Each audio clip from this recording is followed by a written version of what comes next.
There we go, Jude Hersheimer. Good to see you Jude this week. Hersheimer. Hello, how are you? I'm That was good. very I'm formal, good. wasn't it? Hello, how are you? I doth do well. I don't even know what I'm saying. It's Thou hast. yeah, it's good. We were just talking about the film The Fountain That's because I right. recommended it to you the other night, and I was like, yeah, you Yep, should go check it out. And I did, I yeah, I just did. thought, screw it, I'm just going to press record. Let's just chat about it Let's just chat and about it. No, it's really good. see what lessons we can learn from it. Yes, it was a beautiful film, wasn't it? It was Indeed. just, it was heartbreaking. It brought up a lot of, it was thought provoking as well, I think, for many reasons. But one of the things that we were just about to get into before you hit record is the whole idea that he just wanted to find a cure, didn't he? For anyone that hasn't seen the film, should I spoiler it or Oh, whatever. I'd say you go should watch the me? film, but Go and if watch you're the not going film. to But bother, it doesn't matter. yeah, so man and a wife, she's dying of a brain tumor, stage 4, and he's desperately trying to find a cure using a monkey, right? Is that right? Well, he's doing his research on monkey. Yeah, yeah, on a monkey. the Lots of the monkey is the cure. yeah, have that. Yeah, And lots. Does that work? yeah. And just trying loads of different combinations of herbs, and trying to create basically a cure. And tell me what you were going to say, because it kind of sparked something in my thinking. What were we talking about just now? Oh, you said it reminds you of a book you read a while ago. Yeah, so it was that whole thing. Like, you said something, and I was like, do you not think that he was kind of in Mr. Fix-It mode, where he just wanted to try and fix the issue? And she was almost like, well, she was like, I'm ready, I'm going to let go, it's time. And he was so busy trying to fix it that he didn't notice. He just didn't want to admit that was happening. And it really reminded me of a book that I read a really long time ago called Men Are From Mars, Women Are From Venus. And I don't really remember the whole of the book. I actually looked on Amazon yesterday just to see what people were saying. And I think it's probably had its time, but it's this whole idea that men do like to try and fix a problem. And maybe this is something we can talk about, because I think not all men, but some men, if you, I don't know if there's a problem, or as a woman you've got an issue, they'll try and fix that issue. And sometimes that's not what it's about. It's like, see me, hear me, let it go. And that's the thing that I got from parts of the film, that he was so hell-bent, so focused in on trying to fix her, that he wasn't seeing reality as it was. And that was my thought around it. Yeah, cool. It's also he's trying to fix it because he can't live without her as well, right? Yes. So he's Yeah. he's doing it for her, but his love is so strong for her that he can't think of life without her. He can't let her go. Yes. So he's trying extra hard. He's just putting everything into it, and he's missing her final Missing her. years Yeah. and missing her. He just can't come to terms with it. Whereas she's pretty much super chill, relaxed, and is like, I know it's going to happen, and Yeah. I think you need to accept it as well. And he's like, no, Yeah. I'm not going to I'm accept not going to it. Death accept is, that. it's like he just says a great line. It's like death is a disease, and like any other disease, we can cure it. And yeah, so it's Nice. very much like he's trying to fix it. Goes into that Mr. Fix It mode, but it's also to protect himself as well. It's a Yes. big part of it is to so he doesn't lose the biggest thing in his life. Yeah. And it's just yeah, and that's what I was like. That's one theme of it that I really loved about it as well. Is just the lengths that a man is prepared to go to for And it's a beautiful the love thing. of his life. Yeah, Yeah. and then yeah, and then I think yeah, just on that point of like men try, on average, they try to fix things more often, and it's Mhm. just yeah, it's just that different kind of wiring as well. Is I think yeah, on average, it's like pretty much what you explained there. Is like guys will try and fix it, with women are just like I don't care about the solution. I just need to maybe Be feel heard. like I'm being heard, Mm. and that's all I need. Is like I don't need you to go. All right, let's go sort this problem out. It's like no, Yeah. no, that's not what I'm actually after here. And yeah, and that's interesting as well because it's especially in the line of work that we're in as well, and especially the Mm. way I approach things as well for clients is like okay, you've got to. It is it is a let's look for a solution, because you have to, right? It's like you've got a problem, and let's figure out what the problem is, Mm. and then let's find the solution for it. So it's constantly like problem solving, and it's Yes. something that we as we as men like to do more often, I guess, or again more on average than women prefer to do. Mm. But yeah, so it's just one of those things that you can get stuck in that mode as well, and just forget that that's not always it's not always what you need to be doing. You just like it's like what we do here as well. It's just a lot of the time, like last week where we were having that conversation around guilt, Mm. and it's not like we're looking for a solution, but it's very explorative, right? It was very Yes. much like, let's just figure this out. Let's just have a conversation. Let's make sure, like, I'm understanding where you're coming from and you're understanding where I'm coming from about it, and then let's see if we can figure something out from that. So it was like a combination of the two things, I think. Yeah, and that was super useful for me last week, because it I did this week, if I track over what I've done this last week, even though I still find it incredibly hard to sit down and do nothing, even though I should consider that rest time, I did do it. And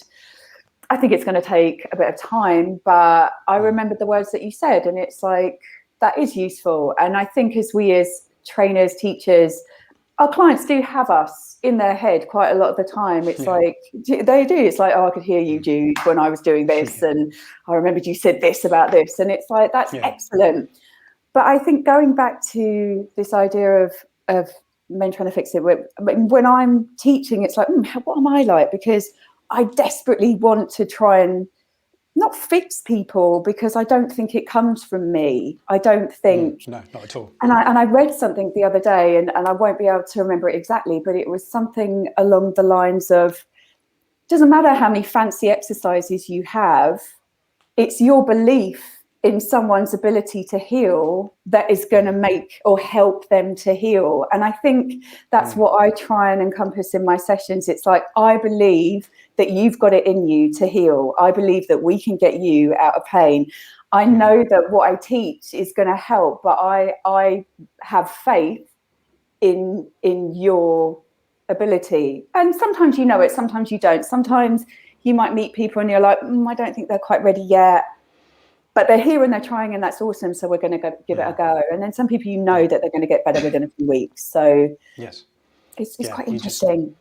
You have to believe, and like sometimes you got to believe for that person as well, because for you, I know you deal with a lot of people who are in that, like, last resort, tried everything to solve my back problem, couldn't find it. And I get a lot of people who have had long-standing back problems. It's basically the thing that I do most is help with that. And because it's long-standing, you just think, okay, well, whatever, it is what it is. I'm going to have to live with it, and I'm just going to take a shot at this and see if this can help. But then the way we come across and the way we do our work, and I'm always looking for that one little thing, is like, I know if there's something that they say to me that they're getting relief doing something, I'm like, that's it, we're in. You can get better. Is because I know something gives you relief, I know you can get better. So give me an example. What could that be? So it could be a movement. It could just simply be like, everything bothers me except for this one thing. Like, this is where I feel like I'm okay. And I'm like, all right, I'm certain that you can improve. And so there's that. And then because I believe that, the person just goes, whoa, okay, yeah, this person's confident in my ability. Maybe I should be a little bit more confident. And you get that little bit of boost for yourself. And then it does many things. One thing is, sets your mind right. It makes you want to be a little bit more consistent, because you feel like there's going to be something to this. It just gives you a bit more of that space between perceived failure and actual failure. So what I mean by that is, if you have a tiny setback in your recovery, so again, talking about back pain, and you're doing well, and then you have a little bit of a setback, that's not a failure. That's not like, okay, everything's back at square one, I'm screwed over, and this is not working. This is it's like, it's kind of inevitable that it's going to happen at some point. And it's just about how you bounce back from that. And what you'll learn is, zoom out, look at a bigger picture, and say, actually, I'm way better off than I was previously. If I'd had a setback before, I wouldn't have anything to be able to deal with it. But right now, because I've been working on this and I do have the tools necessary, which will help me deal with this, your ability to bounce back, you'll notice, is much, much quicker.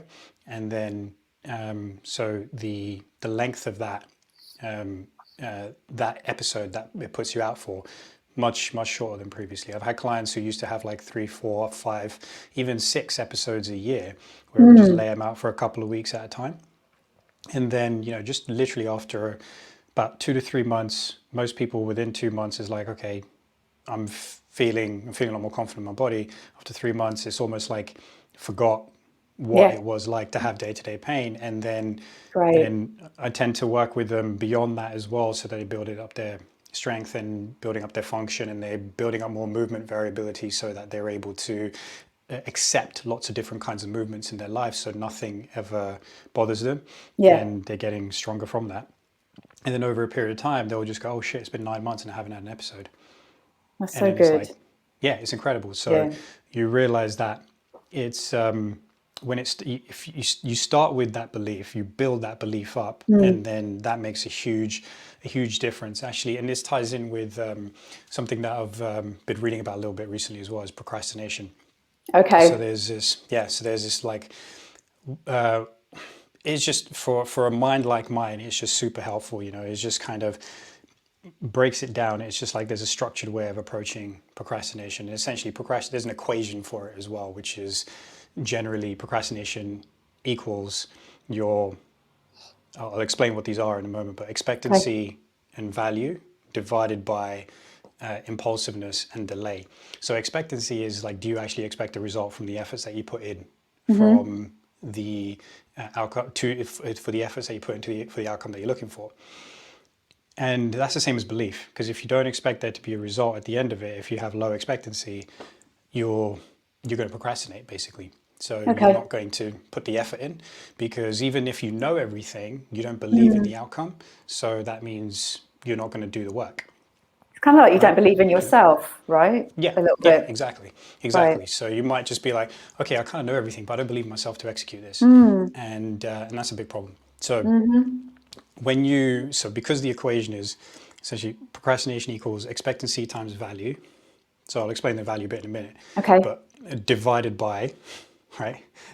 I know your brain's going, does not compute. Don't want to do maths. Carry on. Yeah.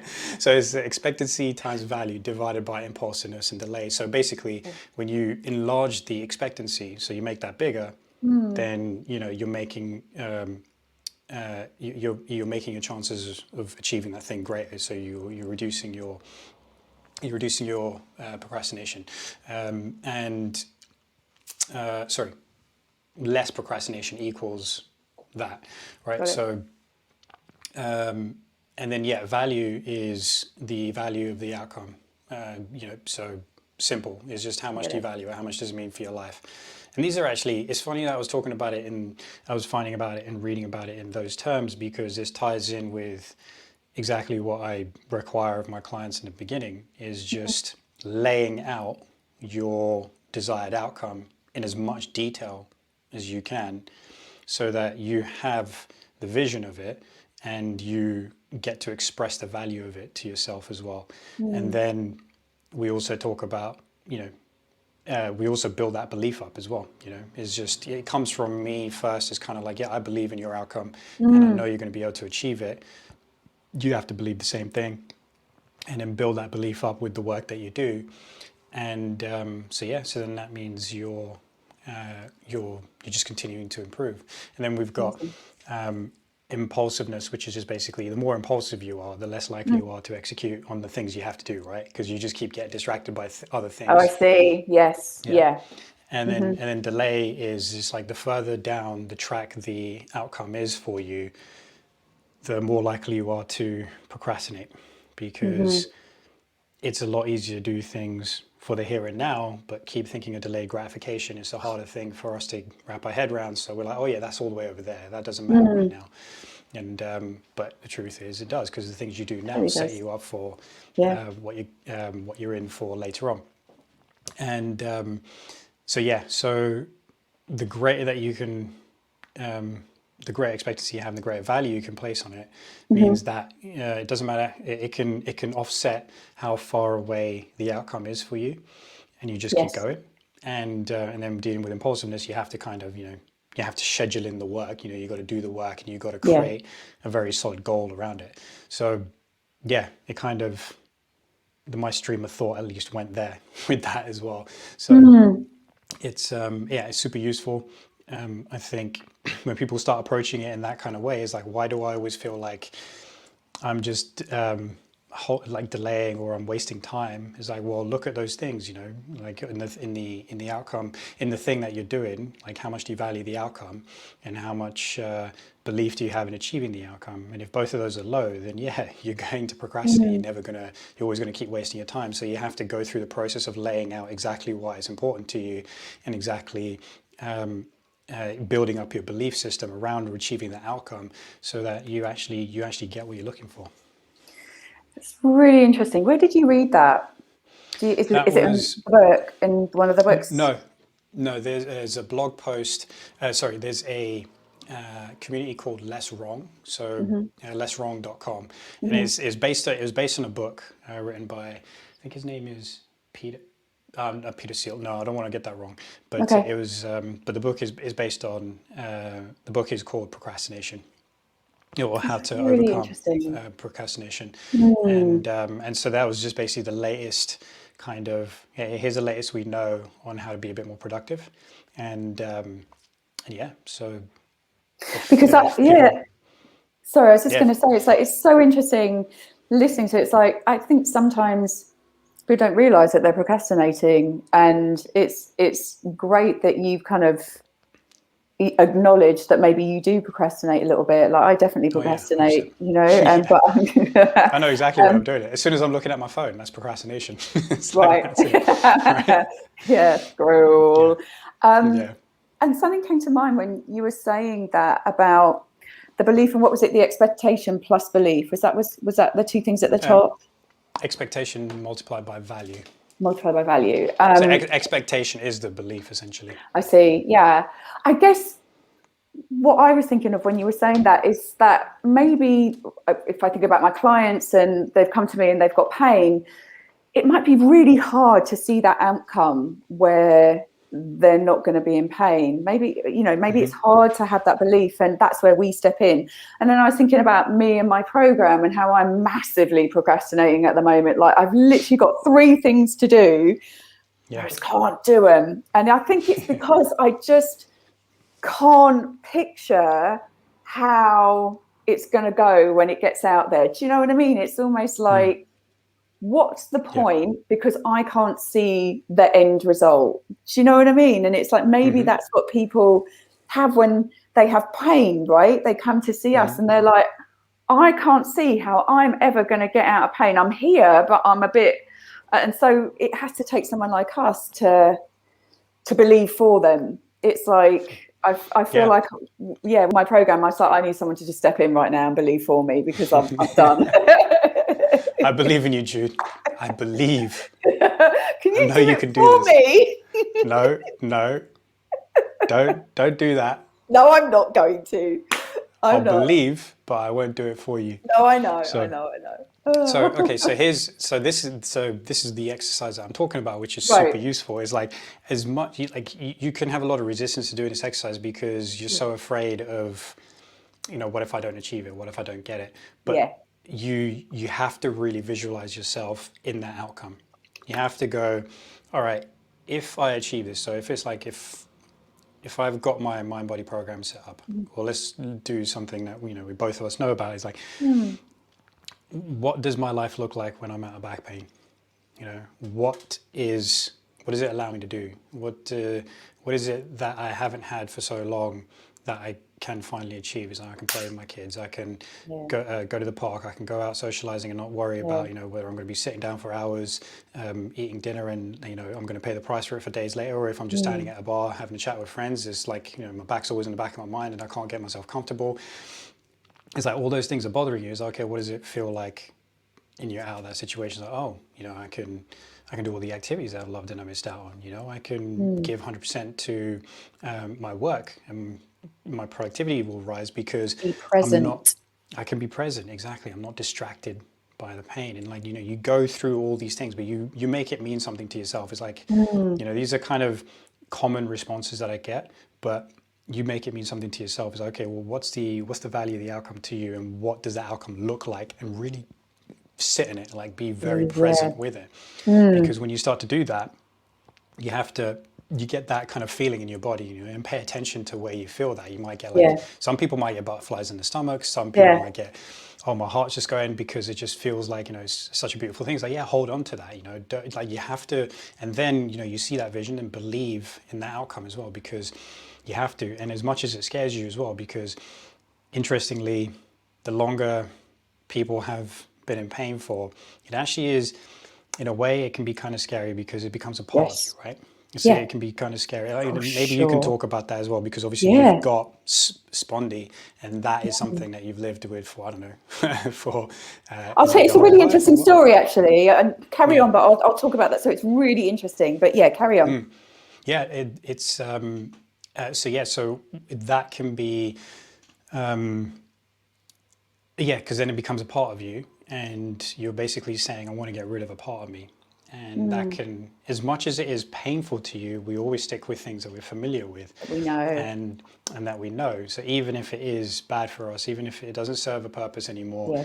and even if it's holding us back in our lives because it's familiar, we stick with it and we carry on. But so we have to create roots in things that are more powerful than that, and that is the vision that you have of what it would be to be out of Yeah. pain. Yeah, and That's so cool. tell me your story. Yeah. So I talked about a little bit a couple of episodes ago about what I have. So I have a back condition called a spondylolisthesis, which in a nutshell means that one of my vertebrae has slipped forward. And apparently you can be born with this. And I'm sure if any kind of rehab people listen to this, it's like, yes, you can, or it can happen over time. I get the sense that mine's always been there, but it's been dormant. And when I used to do Thai boxing, and I used to go to Thailand quite a lot to train. And there was one point where I went to Thailand to start fight training. And during that time that I went to Thailand to do that, I took a few days out to go and get a tattoo done on my lower back. And it was a massive tattoo. It was basically like a Thai prayer. And it's a huge tattoo. There's loads of writing. It's very intricate. What was interesting, that I've always thought that I've had quite a high pain threshold, but when I was getting it done, it took like 3.5 hours, because I had to keep stopping, because it was so excruciatingly painful. It felt like there was like shocks going up into my teeth, all the way along my spine and back down. I could literally feel, Wow. I don't know what it was, like the nerves just going mental. And after that, came back home, and I couldn't train. I was so tired. Like, firstly, I was tired. Secondly, I just didn't have the power that I had before. Like, even my instructor was like, what's wrong with you? You should be flying right now. Like, if we're going to put you into a fight, you need to be better than this. And I just couldn't pull it out of the bag. And there was just one day when I was doing some sprint drills or something, and my back just ripped, and I just stopped, and I could not move. I couldn't, and That's it a got horrible worse. description. Yeah, it Just literally ripped. went, and I was like, that take your breath away rip, and I was like, fuck, and I couldn't even get up, nothing. Bear in mind that I'd never had an issue in my life, no back pain, nothing ever. And so I got it checked out. The osteo that I saw was like, I think you have something called a spondylolisthesis. And I was like, oh, what's that? And so I got it all checked out. And I'm sure I went to see like a consultant at the hospital and a surgeon. I have x-rays, and I have visions of me going into MRIs and things like that. I can't really remember. But anyway, it died down and it got better. Fast forward a few years, and it was kind of on off. And because of that, I didn't fight. I just didn't have it in me. I didn't have the capacity. I didn't have the energy. I just could not do it. I had nothing. And my kind of like, not that it was a career, but the Thai boxing career, if you like, it just didn't happen because of that reason. And fast forward a few years when I did NKT, and they're talking about tattoos being scars and how they can create dysfunction within our body and disrupt muscle function and all this. And suddenly it was like this light bulb of, oh shit, did I wake the spondy up that was maybe lying dormant there by getting a tattoo on my lower spine? And it just came out, because after that, I've never been the same. I mean, I'm not much stronger now, but I've never had that power that I could generate before. So, and yeah, I do. I'll be honest, I don't do a lot of scar work on my tattoo, but I have had in the past, and it does help. But even the breathing does really help that we do. But yeah, and I remember in NKT3, the actual seminar, Simon said to me, did the tattoo bring out your spondy? And I was like, yes. And he was like, yeah. And it was like, shit.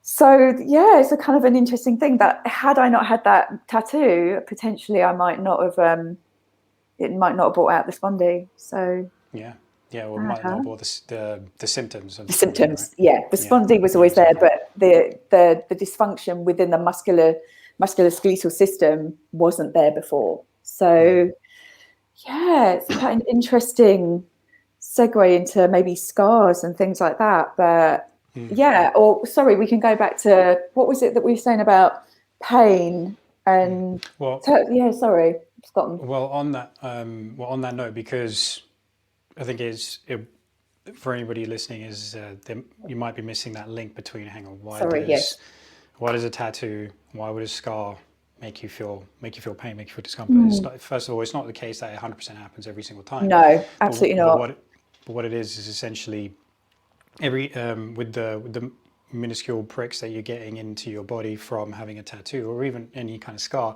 that you get from repair of injury or in a repair of a wound, because of the kind of like the nature in which your wounds heal. The tissues don't come back in exactly the same way. They kind of, your body just lays them down to be like, hey, I need to fix this area. It's kind of like a really crappy, when the recovery process is not or helped along, it's kind of like a really crappy job of like covering a plot hole in the road, let's just say. Is like, you're not getting that smooth road and tarmac put back over it. You're just getting like lumps of sorry, I got distracted. I looked out my window. It looked like somebody was taking a picture of my setup. I'm like, what the hell just happened there? Like, and then they just walked off. I'm like, great. Thanks. Yeah, that was really strange. I've had that happen to me before, standing on my balcony. Are you on the ground floor? No, I'm on the first floor. That's even weirder. Yeah, it's like, I don't know, they could see me through my window. Sorry, I got totally distracted. Totally fine. But yeah, essentially, so scars and tattoos can do the same thing with your tissues. They just kind of get laid down, and the matrix of tissue doesn't line up nicely, and so the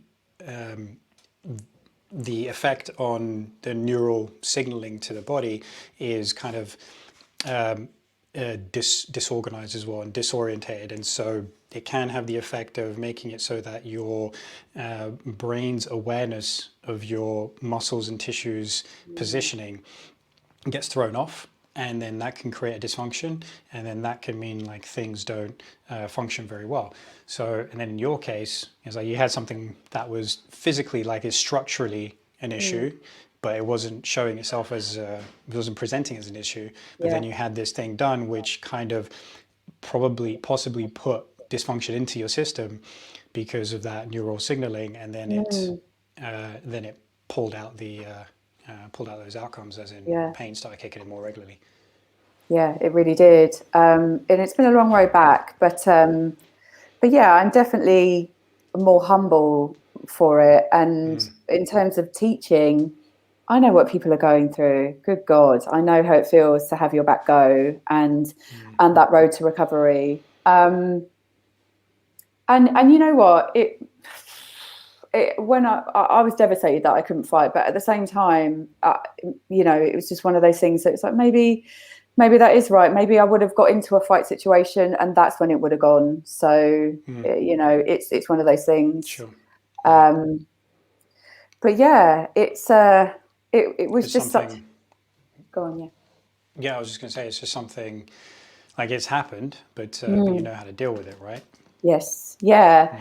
But it always interested me that it was like, why now? Why have I suddenly Yeah. found this back issue? And it never made sense to me until I did the neurokinetic therapy course, and they were talking about Mm. scars and how scars can create this almost like iceberg situation where you just don't know what's going on under the surface. And that's definitely what it felt like had happened, that everything had just like interwoven, and it just felt a bit messy around that area, and Yeah. created a bit of instability. And I've spent the last few years building that back up, and it definitely helps. So if you flip that for anyone listening that maybe's got a C-section scar or anything like that, or has had, any kind of, is it what is it?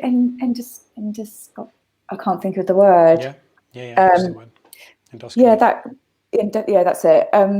Anything like that, you can feel so much better. I teach so many mums that come to me with C-section scars, and one of the main things that they say is that they feel really disconnected because of Mm. where that incision is. It pretty much cuts through all the major core muscles. And when you start to massage out that scar a little bit and get them to breathe within that area, it massively connects them again. So much like my tattoo, as long as I'm just aware of it and I'm massaging out or doing whatever, it does definitely help. Yeah. It's um, it's one of those things which I think people could do with getting looked into. So if you have pain Yes. symptoms of something, Yeah. if you have something like let's talk about what we what we know most about lower back pain. Yeah. If you have that and you've got tattoos on your body in and Mm, around the area, and if you correlate and you go, okay, actually maybe this started getting uncomfortable after I got this tattoo, and it's not. There's maybe no other real explanation for it. mm, It's just worth exploring. It's worth yeah. worth getting into. There's not many people who do take scars seriously in Yeah. in the medical world, but if you find especially practitioners who are well versed in neurology, functional neurology, and then Yeah. you've got obviously neurokinetic therapy, PDTR, proprioceptive deep tendon reflex therapy. These, they take it relatively seriously. So you can look Yeah. out for those people in your area, or you can even like Skype or Zoom with people who can Yeah. guide you through it as well. Definitely.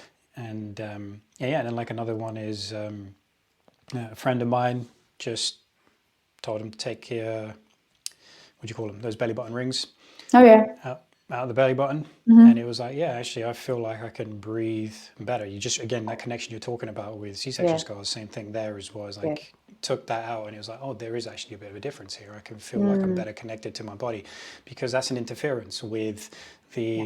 the neural pathways which basically tell your body to switch on Yeah. muscles for particular activities, and there's an interference there with something that's literally a foreign object inside Yeah. on your body and in your body. So you take that out, and then that has a potential to change things up for you as well. So yeah, consider that kind of stuff. It's really clever, isn't it? It's like I Totally. wouldn't ever have considered scars before learning neurokinetic therapy. And my God, they have an effect on the system. I would never have considered how a jaw could have an effect on your system as well. Mm. Or just all these things that you might not consider. I've got back pain. Let's look at your jaw. I mean, you'll probably have to explain why, but the jaw is a very powerful muscle, and it can step up when other things downregulate. And yeah, I can, and that's another thing. That was something else that I was doing, is I was using my jaw to like turn over in bed, and it's because all my spinal muscles were just down regulated. They were just off, and so I was using my jaw to get over so that I didn't feel any pain. So that's another thing and that's something that I'm quite hot on when people come to me. I'm like, do you bite down? Do you use, or do you have any grinding or anything like that when you're asleep? Do you do anything like that? Because not often, but sometimes people will have jaw issues when they have lower back issues as well. Yeah, yeah, it can go hand in hand. Mm. yeah, like your body, basically the first thing it's always trying to do is look for stability. It has to feel Yeah. stable, Yeah. right? So an extreme version of this is if you didn't have any stability at all, like, you know, you try and take a step and you walk, you just fall over and collapse into a heap on the floor. Yeah. Yeah. And but the first thing it does is even prepares for that. It actually preempts your need for stability. So your nervous system is always working to make sure you're stable before you even think you need to do the action that you're about to do. We can step into a really fucking crazy world with that kind of stuff where you're just thinking, wait, your brain, your body's doing the thing before you think you need to do the thing. It's like, Yep. yes, that is actually what's happening. So Processing the whole it's time. Prediction exactly. machine. Yeah. That's it. It's a prediction machine. So, and then that's one of the things it's doing. So it's predicting the amount of effort you need to take. You know, like me waving my hand around here, for example, is like there's a predictive element to that. The brain goes, okay, I'm going to need a certain amount of stability, so he can move his hand in this kind of way around, you know, locally around my hand and fingers, and globally around my shoulder and the rest of my system, so that I don't just again fall into a heap on the floor. So the first thing it's always doing is looking for stability. And the core is supposed to be excellent at helping you find stability because it's kind of like the transmission of the body. Yeah. So the so-called core, if we were to define it loosely, say between the shoulders and between the hips, that's that area of the core. Yeah. And then if you're trying to move, if you're trying to generate power and strength through your upper extremities, i.e. your shoulders and your arms, and the lower extremities, i.e. your hips downwards from your legs, then your core has to be generating a fair amount of stability for you to be able to do that without compensating. Now, when you lose that stability from your core, jaw's a really easy place for your brain to just say, hey, I need you to step up and just over-regulate, facilitate, and just start doing the job because I can't get stability elsewhere. Because like you said, the big powerful muscles here, even though they're small, just like, you know, is it, yeah, like inch by inch or pound for Yeah. pound, like Half a they're pound. Yeah. pretty damn strong. And also just because, like, you know, geographically they're pretty close to the part of the brain which coordinates movement. And so Yeah. if It's you wide can't, in. is wired in, if you can't find that movement from other parts of the if you can't find that coordination in other parts of your body, your brain just defaults. Well, one of the default loops it can create is to go to the jaw because of just literally geography. Proximity is right there, and Yeah. so if you're noticing jaw issues, if you're noticing you're always biting down, it's more complicated than just it's making up for the rest of your body, because you can experience that kind of thing when you're stressed out. For example, if you've had dental work and all that kind of stuff, like, you know, jaw takes a bit of Absolutely. pounding. Yeah. So, but it's just one of those things that, you know, just if you notice yourself doing that constantly, is like you want to look at all these different kind of stresses in your life, but also if it correlates with any kind of pain that you might have picked up over time. Yeah, absolutely.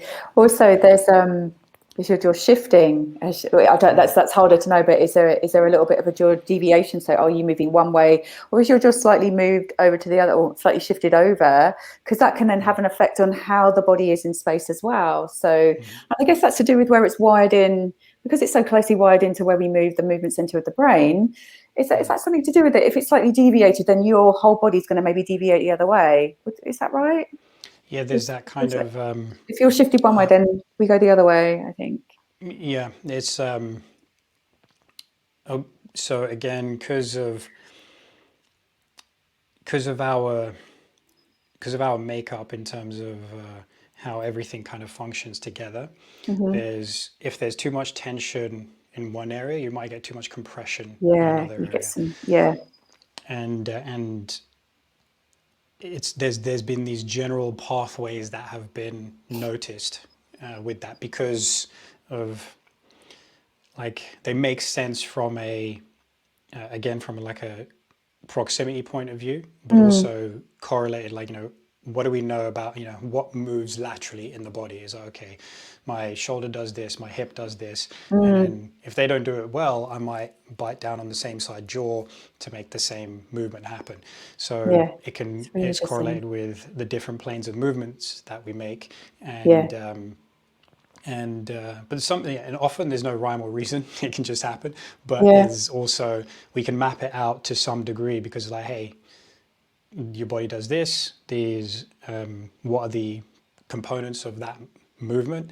And then you can say, okay, well, these are the components, and then, okay, well, what help that movement out? And then those areas of the body that help those particular movements out, called synergists, they might end up being taking over from the prime movers, we'd call them. So the guys that are supposed to be doing all that powerful effort, if they can't pull that off, the synergists might kick in, and then you create this imbalance, and then you get all these kinds of problems over time. Yeah, so you can get that dysfunction turning into something which presents as more of an issue. You can't generate power, or you feel stiff and you feel immobile, or in one area, or you might feel too mobile in another area, so you feel unstable.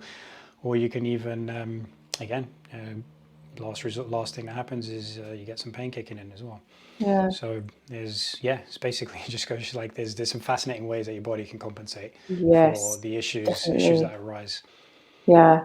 And I think that's what was happening to me. I mean, I still have it now. It's like I find it quite hard these days to generate loads of power in situations like Thai boxing. So, and I'll be honest, and you know what, I'm kind of okay with that. I don't know whether, just due to the nature of my spine, whether I'll ever be able to generate huge amounts of power. It is what it is. And actually and I was trying to work it out the other day. It's like why I've started to cross over, if you like, into why do I prefer jiu-jitsu and wrestling. And it is because you don't have to generate that sort of force. It's different. Like I don't want to offend anyone, because I know, you know, jiu-jitsu and wrestling is really different to Thai boxing. But it was like, yeah, that's it. It's just different. It's so different. It's like, but I was trying to, in my head, I was like, what is it? Why am I finding Thai boxing so much harder than jiu-jitsu and wrestling? And it is because you simply have to be able to generate force for 3 minutes, like 3-minute round, and then be okay. You've got 30-second rest, and you've got to keep generating that force. And it's like, I just haven't got it. Whereas I have got that ability to be close into someone and weave in and out of them. And I've got that power, whereas I cannot generate force. Does that make sense? It's like, one's striking and the other one's not. Yeah, so you have to, with that striking power, that the moment of impact has to go somewhere. Right? Yeah. And that's a lot of force that goes through the body on that moment of impact if you can't deliver it well. And then, but with wrestling and jiu-jitsu, it's different. You don't have that striking force. You are explosive, but you don't have that that snap of that kind of force like you do, and that whip like you need to have. And so, I can imagine it's one of the worst things that you can do is try and generate a lot of force repeatedly by doing a Muay Thai kick, and trying to do that all the time with the kind of spine that you might have. And it's like, you just know your limits and work with that, because what's your goal as well? Is your goal to be a class Muay Thai fighter and like but then just like mash yourself up and not be able to walk for like after 5 years, and then just live that last 40, 50 years of your life just feeling like crap? Or is it, no, I'd rather manage this and have a really good life that I can handle after that? That's it. Yeah. And I could literally feel the compensation in my body. Every time I threw a kick, I'd just come away battered. Like my legs would be messed up, because I think just my brain was protecting my spine the whole time. It's like, no, you can't do this. Or I just compensating because I just did not have that mobility. Like in recent years, it's like, you need more mobility. It's like, I haven't got it. I just haven't got that movement. I have not got that ability to twist my spine like that, because the spondy just won't let that happen. And I just think it's like, okay, and it's been something that I've been battling with, because I love Thai boxing, but at the same time, it's like I was coming away sort of just a bit destroyed, because it's like I just felt a bit demoralized. It just didn't feel good anymore. Whereas doing things like jiu-jitsu and wrestling, even though it's really hard, and sometimes I come away going, I don't know what I'm doing, it felt better to be doing that than just coming away battered and bruised from Thai boxing. I mean, it's a brutal sport. I don't know if you've ever watched any of it. You watch UFC, so you know what it's like, and it's unbelievable. But I think that's when you have to say goodbye to something that you've been doing for a really long time. I mean, never say never. I think that's quite it's like okay. but you know that, but it's like, it's okay, because you can go on to other things, but it is like, okay, maybe it's time to put the gloves away for a little bit and return to them at some point after a bit more rehab or something. Do you know what I mean?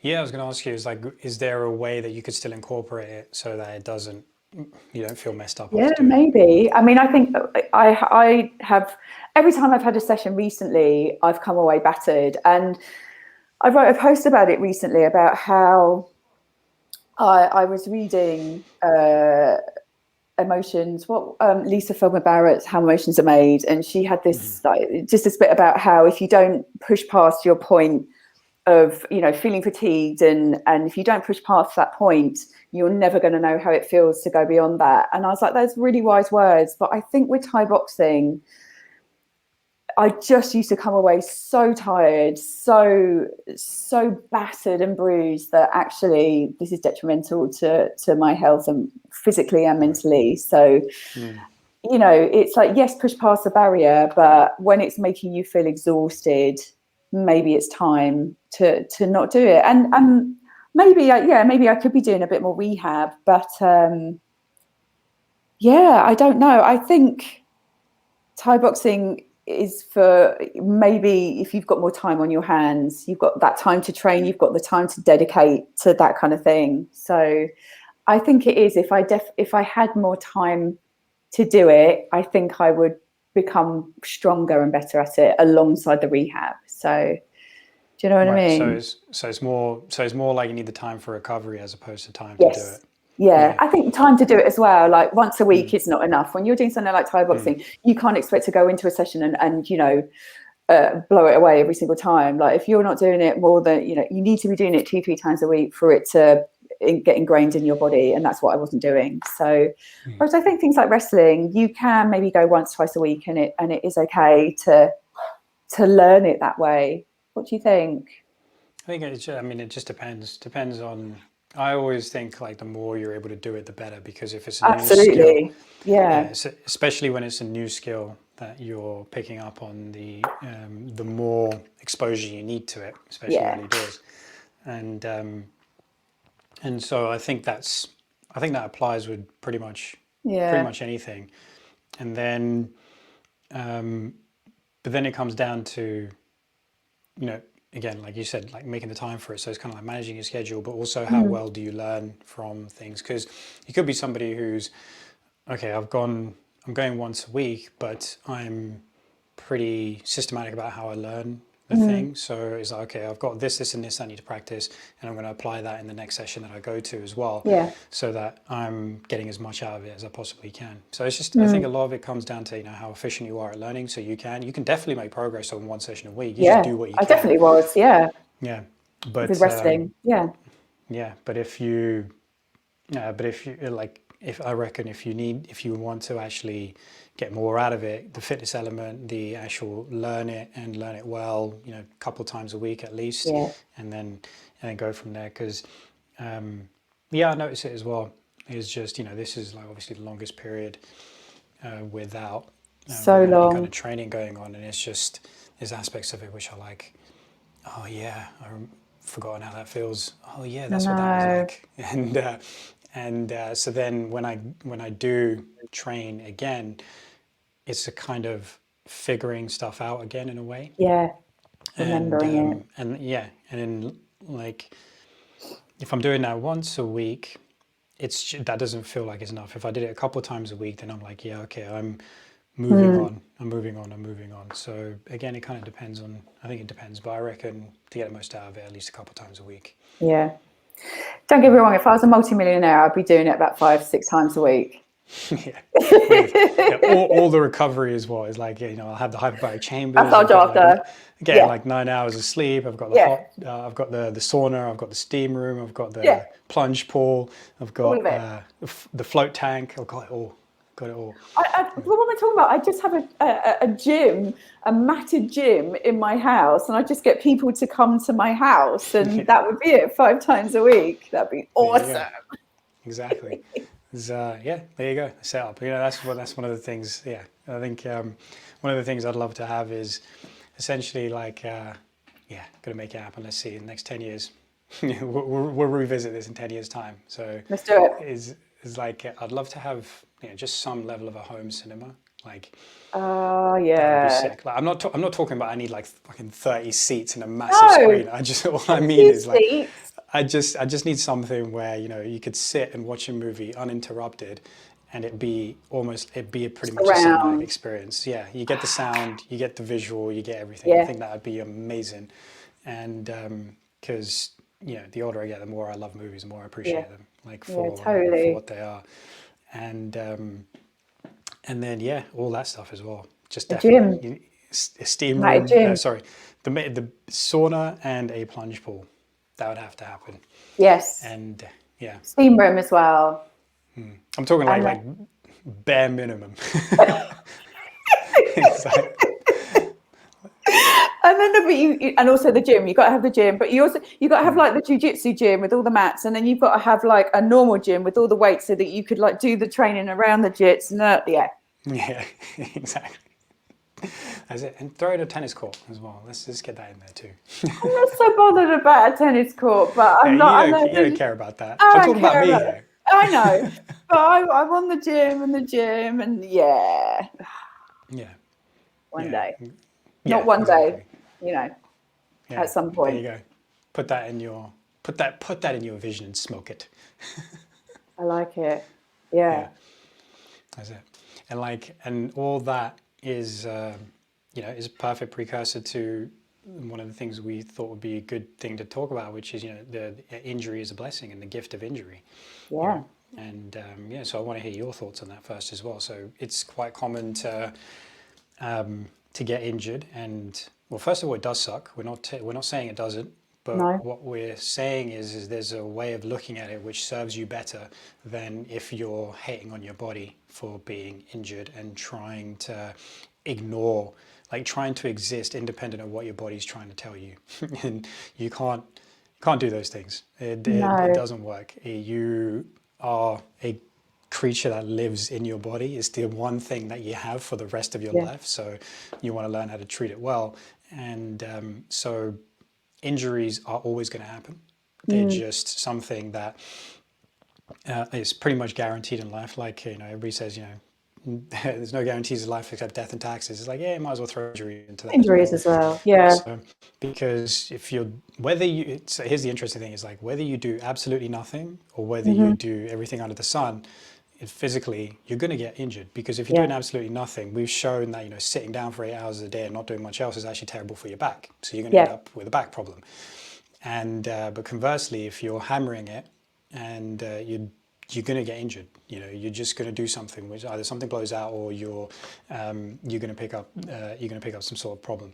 And then there's obviously you can even have an in between lifestyle. You can try and manage everything as well as you can, but then Hmm. something's always going to happen, or some niggle will always occur. So it's just one of those things that's just going to happen. So we want to learn how to deal with that.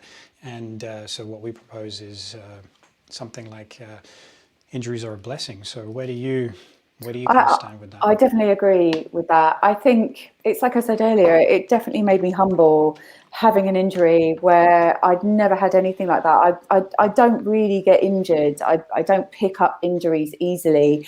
Obviously, having that back condition come out, that was massive for me. And it is humbling.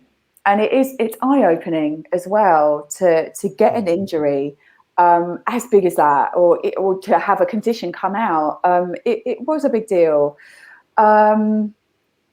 And I think it makes me more empathic as a trainer when people, and this is the thing, I've had so many people over the years come to me and say that people, for example, consultants or doctors, don't believe that they have pain because they don't look like they're in pain. And it's like, wow. And people do things like they go to the doctor looking bad so that the doctor believes them. And I'm like, Yeah. that's really sad, because it's like, I understand, you have good days, bad days when you have a back condition. But it is humbling for me, and it makes me understand people's conditions and how life-changing it can be.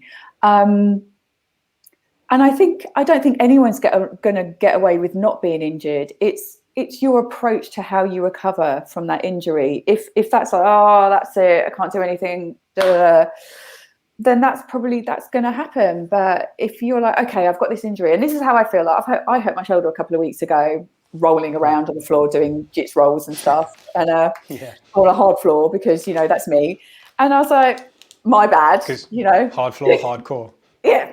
No, just because I'm just like, I'll just try it now. And I hurt my shoulder, and I was like, I know what I've done. I probably could figure it out, but I'm just gonna see what happens. I'm gonna let it rest. I'm gonna, just apply just stretch it out, whatever it is that I needed to do. And lo and behold, over a couple of weeks, it got better. And I think it's just, it's like how you approach how you're going to recover as well. It's like, I didn't throw anything at it. I just didn't panic. Wasn't like, oh, it's the end of the world, I can't train anymore, what am I going to do? It's like, okay, just do a bit more running, do a bit more leg stuff, and it'll get better. So I definitely think it's the approach. Yeah. And I can't think of anything else. If you say some words, then I'll probably think of other stuff as well.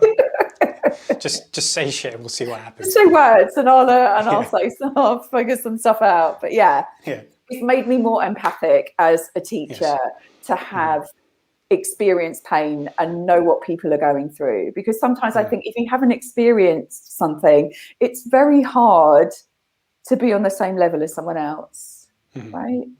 Yeah, it's it makes a huge difference. And like, it's just a funny story of when my neck started becoming a problem, because basically I just fell off my bike head first onto the concrete. Oh, that's right. Yeah. 6 years ago.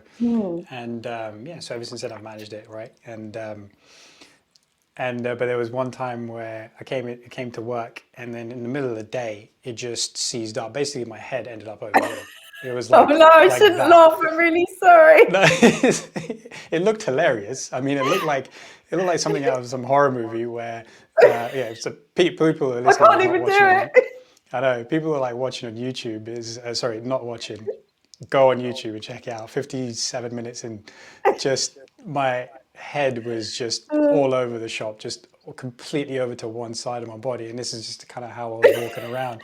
And it just had this incredible stretch on this right side of my neck. And it's not just pulled over, but my head was twisted as well. So it just created just a gnarly amount of stretch in the muscles on the right side of my body. So, like that whole Indian head nodding kind of thing, right? I was just stuck in one end of it, basically. And then one of my clients used to have neck and back problems. And so he came in and he saw me, and I was just getting through my sessions. I actually did one session where my client was like, "You're such a mess," and the chiropractor had like half an hour between his appointments, and he just came into the gym. So I used to work in a healthcare clinic where there was chiropractors and physiotherapists as well as a gym attached to it, like a private studio. So he just popped his head in and he was like, I know you're screwed up. Like, I could take a quick look at you if you want. And my client was like, go, please, just go. Like, I can't look at you like this. Yeah. And then, so I was like, no, you carry on doing your exercises, and then he'll work on my neck, and I'll be like, yeah, you're doing great. You're doing great. But it was at the beginning of the session, so she knew the warm-ups and stuff that she had to do. So he just worked on it like for 10-15 minutes and just really helped me out. But then this one client came in, and earlier, before that could actually happen, and he just looked at me. He was like, "So you know how it feels now, right?" I was like, "Hey, man, get it now. Don't give me that crap." It was hilarious, and I was like, "Yeah, I mean, yeah, for sure, it does change things for you, but for me, I mean, like, luckily for me, you were there that one time I've had a back episode, which was, I got it doing a wrestling session when I just should not have been training. It was, I remember that. I knew everything I did wrong, right? I was up really late. I woke up really early. I got about 4 hours of broken sleep, and I was like, well, I'm going to training anyway, and I should go. And my body just felt battered. I could tell I was not stable. I couldn't breathe through my diaphragm properly. I was just chest breathing, and I was trying to sort it out the whole way to class. Just wasn't happening. And I was like, okay, cool. And showed up, did the warm up and stuff. And I was like, okay, fine. And then I went in for a shoot. So I tried, like, we were practicing double leg takedowns, and I went in, and then I Ow. was like, nope, nope, something's just gone. And for about 3 weeks, it was off. And like, I remember you tried to help me deal with it. That's right. And so yeah, for about 3 weeks, it was like, it was gone. It got better for about 10 days. And then I stepped out of the shower, and I just bent over, and I was like, oh, there it goes.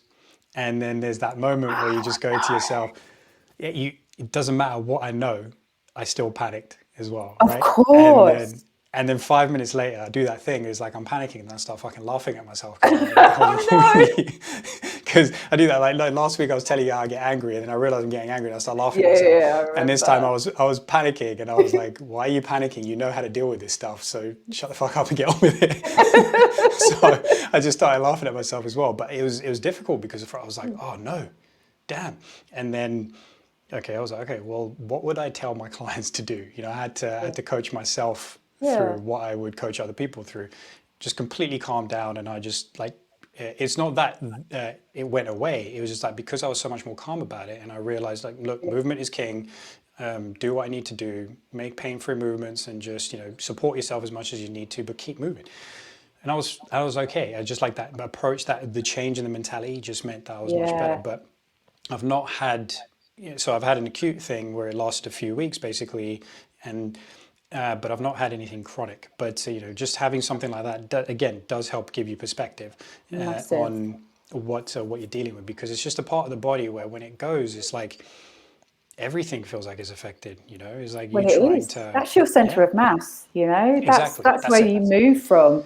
But I yeah, think your and approach was really cool. Sorry, carry mm, on. But it was like the fact that you laughed about it, whereas a lot of people would have gone, yeah, and just that yeah, very nature of tensing up and tightening, going, oh, I can't move, rather than hmm, relaxing, probably makes it 10 times worse. So the yeah. fact that you started laughing probably just switched Mm. it and made it so much better. Yeah, well, it was definitely that initial, oh fuck. And Yeah, then, of course. oh man, I don't want to be injured. Like, I can't deal with that. And then I afterwards, can't like, go to jits. Damn. yeah, exactly. It's like you don't want to take a break from the things that you do. But Oh, then you just reset. You just go, all right, well, what would I tell my clients? Practice what you preach. Do as I say, not as I do, does not work for me. It's like, no, it's no, like, no, no, no. just like lead by example kind of thing as well. And yeah, so I just kind of talked myself through it. And I worked as normal as well. Like, it Yeah. wasn't, um, I was like, okay, I just asked my client, I was like, okay, if it was a weight at a certain point, because this is when gyms were still open and stuff, so Mm, obviously, because it happened at GIS, but when I was back at work, and if there was a weight that I needed a client to use, instead of grabbing it and being like, okay, now work on it, I was like, I need you to like be a bit more diligent about putting stuff away and grabbing it yeah. and stuff, because it's just quicker when I do it, but it's just when I needed them to put the weights away, load up the bars and all that kind of stuff, and I was like, yeah, I'm gonna need your help. Can't do and this but today. Yeah. yeah, but it was just, but it was also like up to a point. So I was doing that stuff, but when I Mm, felt, nah, I shouldn't do this, then I'd get somebody else involved. I basically wanted it to be that as if no one knew that I had an issue. yeah. That was the way I approached it. Is like, just imagine, just go about your day like you normally would, Mm, and and that was it. And the thing is like, yeah, it was, yeah, like you said, it's just like the empathy that you gain is helpful. But I think like any kind of injury that you can pick up helps you be empathetic. Because like if I get a knee injury, it's like it's a different part of the body, but the process is the same. You go through the whatever the 5 stages of was it grieving might be. It's like the same thing. It's like you're in denial, and then yeah. you start off in denial, like, no, You're this isn't the angry. problem. This is the problem. Then you're angry about it, and then you finally accept it, right? And I went through that in like the space of 5 minutes when when I came out of the shower. I was like, no, this isn't happening. Oh, for fuck's sake, what the hell's wrong with you? And then I went through all the way, and I was like, okay, no, I finally accept this. And You're this has right. happened like super quickly, and that needs to happen a lot quicker for a lot of people. Yeah, But yeah, I mean, like, there's the empathy thing. I think humble is really good. It is overlooked as well. Like, you need to, because it just teaches you respect for your body. yeah. One of my clients mentioned gratitude, and she's like, I'm just so much more grateful It's good. for my body. And it's, you know, in a way it seems counterintuitive, right? It's like you're injured and you've been suffering from an injury. Well, it's not an injury now, but you've been suffering from a chronic pain for like 3 years or something, and you're like, you're grateful. It's like, yeah, because after having gone through the process, now going through the process of like realizing that there is a way out of this and I can recover, and I am getting better and better and better with, you know, some hiccups along the way, but I know I'm on the right trajectory. It's like, it just brings a deep sense of gratitude for what my body's capable of, and just Huge. appreciating it, respecting it. So I think there's that is a huge part of, you know, feeling like your injury is a blessing in disguise. Is just, it makes you Definitely. grateful for what your body actually is capable of. And like another way to look at it is, I think instead of viewing yourself as like you're a broken mess, is like you're still here, and your Yeah. body's doing, it's basically your body's trying to do everything it can to help you still move forward in your environment, regardless of all the mishmash and the Still dysfunction and the pain that you, functioning. Yeah. yeah, it's still trying, because the thing is, like all these functions that get created, it's still a way for your body to try and help you navigate your environment, to help you keep moving Yeah. forward. So it's actually you're Isn't it a hell of a clever? lot more, yeah, it's Yeah. super clever. It's basically, it's like you're a hell of a lot more resilient than you Mm. think you are. It's not, it's like being broken isn't like, feeling broken isn't, doesn't mean you're not resilient. It's like actually the fact that it's that this level and you're still getting it, like trying to get through day-to-day life, is like there's a hell of a lot of resilience baked into the cake there. And it's just a matter of appreciating that this is your body's way of trying to tell you need to change things up as well. I think That's a I big think part of it. that's great. I really like that attitude to, you know, be grateful for it, because one thing is that you probably won't ever go back to how you were, because you've put in so many steps to creating like almost like a structure to not go back to that place. So I totally get that yeah, I'm never going to go back to how I was when I first got my spondy, because I know how to manage it. So I think that's something really important to think about, is that even if you are going through huge amounts of back pain, if you do start putting in steps on that road to recovery, you potentially are never going to go back to that point, because you're going to be stronger. You're going to have better understanding of how your body moves, how you think. And something that I was thinking about when you were talking is like, the pain takes up so much mental capacity, doesn't it? It's like, I remember a client telling me that as she started to get out of pain, as we started to do all the exercises, and as she started to get out of pain, she's like, I just have so much more time to think. Yeah. And I was like, what are you going to do with all this time on your hands? And she's like, I'm going to make plans. I'm going to like think of shit. And it's true. And it Yep. is that mental recovery as well, isn't it? It's like, it's not just pain in your body. It's mentally stressful, and it can create feelings of depression and anxiety. And we won't go back there, but it takes up a huge amount of energy, body and mind. So I think that's a lovely thing to be grateful, because it makes you feel clearer mentally as well. It gives you more clarity. It gives you more ability to think straight. When you've got pain, as we both know, you can't think straight. You literally cannot think about anything else. So to take that away and to slowly get away from that is it's a powerful thing, and that in itself is something to be grateful for. I know I am. I mean, I have days, I'd say most days I have some sort of pain when I get out of bed, or if I've slept really, really well and I've been very still, I find it incredibly difficult to get out of bed and get up. But I know from everything that I do that I'll be fine. And Yeah. and and and I know that that's something to be grateful for, because there are Yeah. moments where it is incredibly painful. So Yeah. Yeah. It's that kind of, it's like you roll over in bed and you're like, oh crap, this is going to be an awful day. Or you can be like, yeah, oh, I know how yeah, to deal with this. yeah. It's fine. I've not, done it, and Yeah. just you carry on. You just Yeah. keep moving. It's like, that's my mantra, isn't it? It's like, move every day, just keep moving, however you can, even if it's gently. Try and move, because that's going to help you more than anything. Yeah. You have to remind your body that it can do pain-free movement, basically. Yeah. And then you just latch onto that and you build on that, you build on that, build on that. And another thing about injury and how it can how it's a gift and how it's a blessing in disguise, or the kind of the blessing that you never wanted and never knew you needed, is that afterwards the level of awareness that you can generate about your body and what it's capable of is kind of off the charts compared to previously. Massive. Because Yeah. you know when you're pushing yourself too much, and when you're not pushing yourself enough, conversely, and what's a good safe zone for you to be training in, and there's a lot of peace of mind that comes with that. It's like, I just know, and Just aware. and the awareness of your body, like it's like for people to understand their anatomy, you don't have to know it like we do or like anyone else, but to understand the basic functioning of things helps you to make better decisions around how you might train, or just what you do, like with your day to day. So I think the moment people realize, for example, one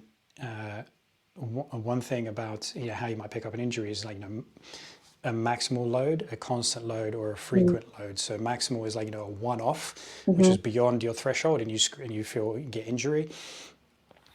Constant is like sitting down, for example, is like you're constantly loaded those tissues, and over time that constant load weakens things because there's no ability to adapt. And then you've got frequency as well. So if you're doing it too much, too often. And those are the different ways, those are different mechanisms, essentially, broadly speaking, how you pick up injuries. And so when you kind of forgot, when you know that, that's what I was going to say. So when you know that, you're like, oh, right, okay, so instead of sitting down for 8-10 solid hours of my workday, I'm going to take frequent breaks, because I know I'm going to feel so much better just for doing that, just physically, but then there's the mentally, how much it improves your cognition as well. Getting blood flowing through the system is just important for your body in terms of recovery as well. So the fact that you take those little and often breaks doesn't have to be much, but the fact that you know that now, and by knowing that, you can start to apply that knowledge. And by the application is, okay, well, if constant load is bad for me, then how do I break that up? Oh, I just take breaks regularly. Cool. So I'll take a break. Implement that. Yeah, exactly. Every half an hour for a minute, or every hour for a minute or 2 minutes, whatever's doable, but do it frequently and do it often. And it doesn't have to be a lot, because it's the idea of, instead of taking so in an 8-hour day, if you took a half-hour break after 4 hours and a half-hour break after 8 hours, that cumulative hour, that's not as good as taking 5 minutes every hour. Right. So you want to, because frequency of movement is, and breaking it up more regularly. Over it. Yeah, that makes sense. Is better.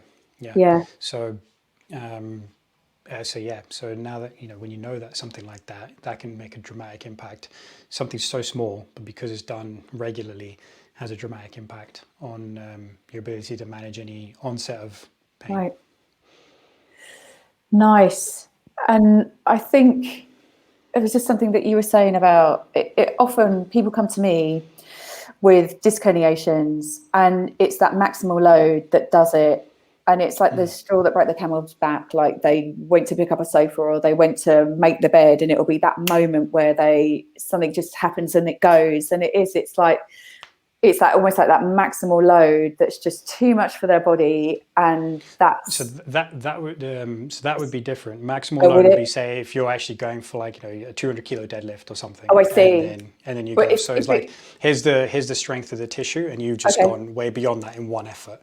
Whereas that is going to be a cumulative. Oh, I see. So but not picking up a sofa. Do you know what I mean? Like if they picked up a sofa and they knocked sure. Oh, sorry, I thought you said like pillow or something like that. No. Sofa. So they pick up a sofa, and it was and just over time, because they've maybe been doing repetitive motions, like sitting down, like sitting down, like sitting down, and then they go and do something, and it's that last heavy maximal load. That's the thing that breaks it. Do you know what I Yeah. mean? So And that's the combination. So that's like yes, you got frequently doing something which reduces your tissue's threshold. yes, So it's like, say your threshold is here, but you keep frequently doing something, and then mm, the tissue tolerance goes down, and yes, then you do one thing which normally would be well within your capacity, yeah, like lifting the sofa could actually be in that person's capacity, but then yes, because it just goes beyond that tissue tolerance, then it's that cumulative, it's the cumulative effect. yes, And it's blamed on that one thing. yeah. It was the sofa, but it's not It's actually the not. sofa's fault. It just, like you said, it's exactly that. It's the straw that broke the camel's back. It's everything before that that caused the issue. But what's really interesting is that they'll then get nervous about lifting a sofa again, and it's like Yes, that's not what it is. It's all exactly. those times that you were sitting down. It was like just being held in like a flexed spinal position, and then maybe getting up and having like maybe an over lordotic, so it's over arch spine. So having these two extremes of movement, and then doing something that's beyond your capacity. And yeah, I've had that so many times when people are like, yeah, I bent down to make a bed and then couldn't get back up, or and it's that's repetitive movement, but then Yes. I'll bent down to pick something up or to pick my kid up, and that's what did it. And it's like, that's not what did it. That was just the final straw. Though you're Yep. back going no more. And I That's it. totally understand why people get nervous and are worried about their spines and its pain. It's like your spine, and we talked about this last week, but your spine is so much stronger than you know. It's just been overloaded for a really, really long time. It took 20 years to get here. It didn't Yeah. happen overnight. It's just constant repetition of being in a certain position and then doing something that was probably just a little bit too much for your spine. That's what's done it. And that's what people get nervous of. And it's like, don't be nervous of it, because the That's it. minute you start to change everything and bring your body back into a bit of equilibrium, that's when you'll start to feel better. So don't be afraid. It's hard to say that to people, but it's like, this is why you're here. You learn to do these movements with weight so that you can pick up that sofa without worrying about it. And that's what's happened time and time and time again. So Yeah, absolutely. And that's a big one, is the nerves around it, because we're talking about the brain being a predictive machine as well earlier. yes, So if you start to wire that prediction in, you start to elicit pain before you've even done the movement, yeah, right? So what you need to so it's amazing how much your mental frame has an impact on your pain, your perception of pain. So in your experience of pain. So the more you can essentially learn to calm yourself, the more you can say, hey, I don't need to be nervous about these kinds of movement. It's the better it is, because like you said, it's taken 20 years to get to this point. It's like you've literally gone through thousands, maybe millions of cycles of movement before something gives in. You've yeah, done those movements millions of times before. There's that one time it might have irritated you, and now you feel like you've got a back problem. And it's like, it wasn't always you didn't you always had the capacity to do the movement. It's just, over time, for yeah. whatever reason, right now I can't do it, but that doesn't mean you can't do it again. So No, that's our it's job. just about, yeah, exactly. It's Yeah, just about building you back up to that level of being able to do it again, so you don't have to be nervous about these yeah, movements. It's like, oh right, in this moment in time right now, I can't do this. If I do the right thing, if I approach it mentally the right way and physically the right way, I'll be able to do it again. yeah, And it's a matter of time. Is yeah.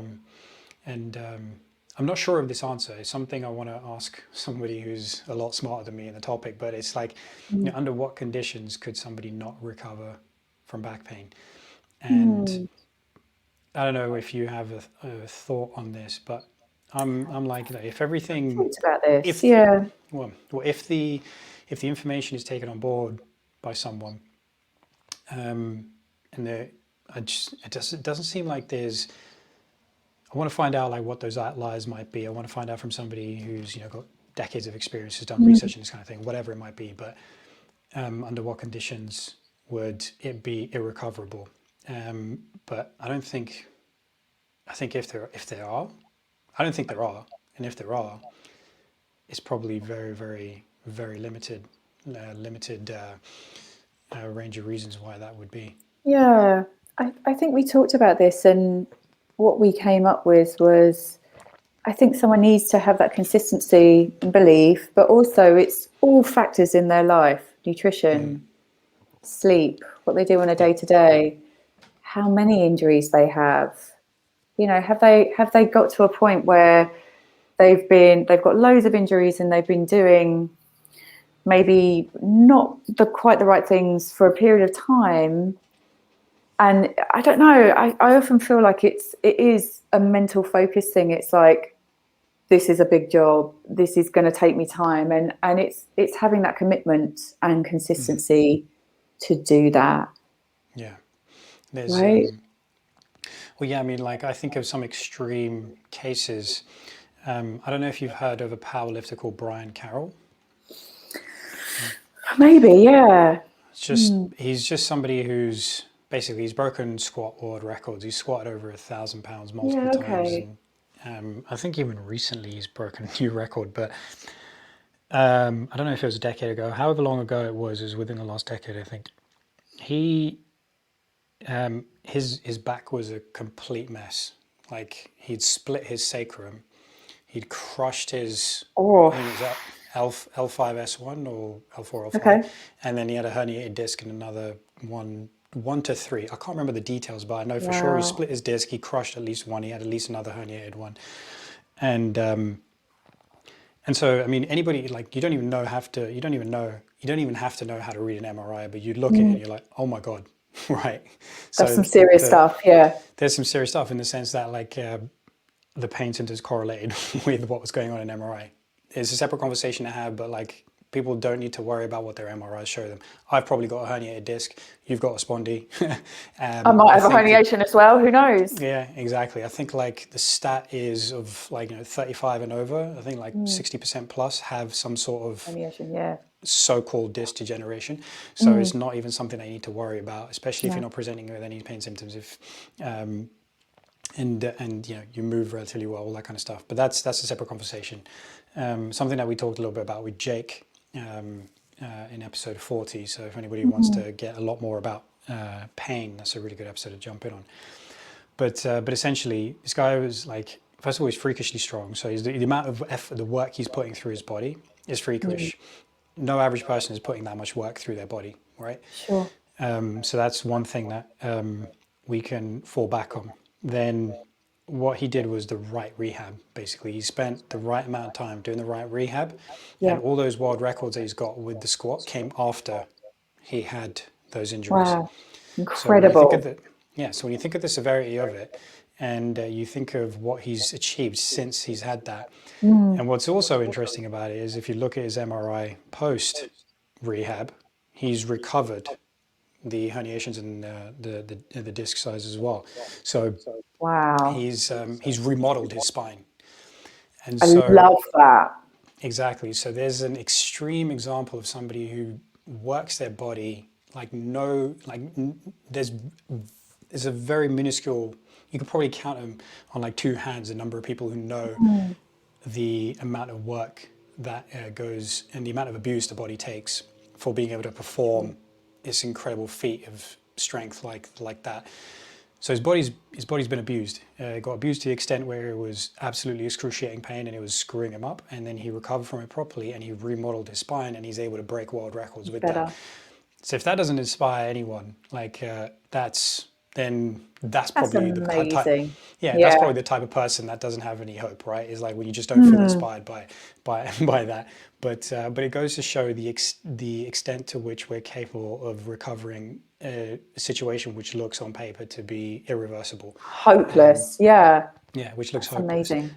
And and so the reason why I say it's an extreme example is because number one it is, but it also shows that you don't even have to be in that extreme. No. So it's hopeful because that can be somebody who does that much extreme stuff to their body can still recover. Most people don't do that. No. Like 99% of people aren't doing that. So you want to take a lot of heart from that because you realize actually I can recover because here's If he somebody who's can, gone I through can. Yeah. a ton of abuse. This person can. I can definitely do that. That's amazing. And it's a power to the mind as well. He believed that he could recover, but he probably had that almost maybe competitive, not competitive, maybe that's not what I mean, but that drive to want to recover, because he loved what he did so much that he was like, no, I'm not being stopped by this, so I'm going to get better. That's super inspiring. And you're right, it doesn't have to be that, but I think if he can, then it does matter how bad it is, and there's so many different factors. And you know, he had a big team around him. People might be thinking, yeah, but I don't have that team around me. It's like, no, you're absolutely right, you don't. But all it would take is one person like you or me to help to get you onto that road to recovery. I know that we could, for sure. Yeah, that's it, exactly. And it doesn't matter to the extent, I see what you mean, is like, yeah, it does matter how severe it is, but also it doesn't matter to the outcome, because if you just do the work that is appropriate for you, you're going to get to the place that you're going to get to. Yeah. It may take longer than others, but that's just the way it is. Yeah. And but there's like, you know, you've talked about in your experience, I've talked about in my experience, generally speaking, in like 8 weeks, max 12, like people are doing, they're fine after that. You know, they know how to keep themselves out of pain after that. Yes, absolutely. I genuinely think it is around that. I mean, but also if you look at flare-ups, and this is just stuff I've read, I haven't got the science behind it, but generally flare-ups, from experience as well, they last a few weeks, they go up and then they subside. The body naturally starts to recover as well. So if you're doing a rehab program alongside that, then you are putting yourself in a really strong position. Yeah, absolutely. Beautiful. I think that's a good place to leave it. What do you reckon? Yeah, let's do that. That's good. So yeah, that was great. I hope everybody got a lot out of the discussion. We covered a fair few things as well, moving from the fountain, inspiring conversations around procrastination, around what else was it? Belief, and the gift of injury, essentially. And actually, Brian Carroll has written a book with Stuart McGill called The Gift of Injury. Great. And I haven't read it. I just know about his case. And so if anybody's interested in being inspired, and that's a way to do it, that's the way to go. So check it out. And so there's a heap of useful stuff here, and we hope everybody's taken a lot away from it. And so in the meantime, just give us a follow on Instagram and on Evolve Achieve Thrive. Subscribe to the show on YouTube. Subscribe to the podcast as well through your favorite podcast player. It's all about subscribers for us. So if you really want to help us out, get people to subscribe to the show, and hopefully they'll get a lot of value from it as well. So that'd be awesome. And tell us what you think of the episode as well. Tell us what really resonated with you, what's been helpful for you. Did it inspire you in certain ways? What are your thoughts on it? We're keen to hear from you guys. So on that note, we'll catch you next time. See you later.